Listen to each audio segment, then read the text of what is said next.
आप देख रहे हैं क्राइम डाउन न्यूज HD। खबर शामिल करते हैं हाफिजाबाद से। क्राइम रिपोर्टर सैयद वसीम शाह की रिपोर्ट के मुताबिक chief officer municipal corporation Ikramullah Sindhu ने कहा, डिप्टी कमिश्नर हाफिजाबाद की हिदायत के मुताबिक शहर को साफ सुथरा और खूबसूरत बनाएंगे।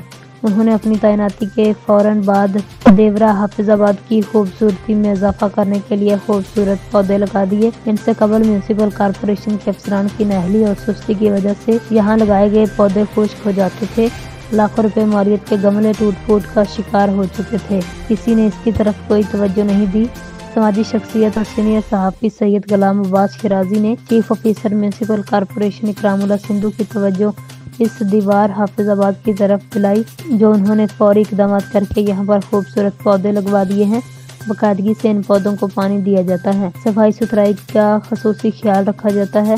इन पौधों की देखभाल के लिए एक मुलाजिम की ड्यूटी लगा दी है। गुलाम अब्बास शिराजी और डॉक्टर नजर हुसैन खोखर ने CO की कारकर्दगी पर उन्हें खराज तहसीन पेश किया।